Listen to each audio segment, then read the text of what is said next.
Praise the lord. మన ప్రభువును రక్షకుడునైనటువంటి యేసుక్రీస్తు నామమున మీకు శుభాలు తెలియజేస్తూ ఉన్నా. ఈరోజు దేవుని యొక్క వాక్యము యోబు గ్రంథము 8వ అధ్యాయము 7వ వచనం.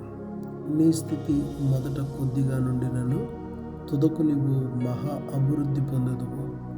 ప్రియమైన సహోదరి సహోదరుడా, స్థితిగతులను సరిచేసి సర్వము పైన సమృద్ధిని కలుగు చేయవాడు మన దేవుడు. ఇప్పటి కాలంలో కొంచెం లేమి కొరత కలిగి ఉన్న దేవుని యందు నీవు కలిగి ఉన్నటువంటి భయభక్తులను బట్టి నిన్ను మహా అభివృద్ధిలోనికి నడిపిస్తాడు. ఈ వాక్య భాగంలో దేవుని చేత ఆశీర్వదించబడేది దేవుని యందు భయభక్తులు గలవారు అనేది స్పష్టంగా అర్థమవుతున్నది. దేవుని యందు భయభక్తులు గల వారిలో కనబడే కొన్ని ఈ వాక్య భాగాల్లో మనం చూడగలుగుతున్నాం.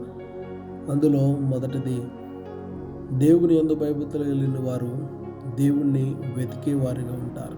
ప్రతి విషయంలోనూ దేవుని సహాయాన్ని, ఆయన కృపను వెతికే జీవితాన్ని కలిగి ఉంటారు. రెండవది, దేవునిని బ్రతిమాలు కొనుట. వారు చేయు ప్రతి కార్యమునకై, ప్రతి అవసరమునకై దేవుని పైన ఆధారపడుతూ విజయం పొందుకున్నట్టు కొరకై ఆయన బ్రతిమాలు కొనటం అనేది వారి జీవితంలో చూడగలుగుతున్నాం. ఇది ప్రార్థనా జీవితాన్ని కలిగిన వారిగా ఉంటారని సూచిస్తూ ఉన్నది. మూడవదిగా, పవిత్రత, యథార్థత. జీవితంలో ఉండవలసిన పవిత్రత, అదే రీతిగా యథార్థత కలిగిన వారిగా ఉంటారు. అన్యాయము కానీ అపవిత్రము కానీ వారి జీవితంలో చోటెవరు.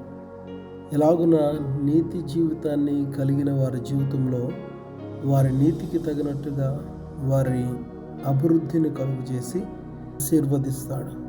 ఈ దినమునకై కాక పొందబోవు మహిమ కొరకు, పొందబోవు దేవుని దీవెన కొరకు దేవుని యందు భయభక్తులు కలిగి భక్తికి తగిన క్రియలతో కూడిన జీవితాన్ని కలిగి ఉందాం.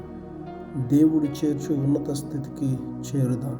దేవుని ఆశీర్వాదం మిమ్మలను ఐశ్వర్యమునకు నడిపించునుగాక.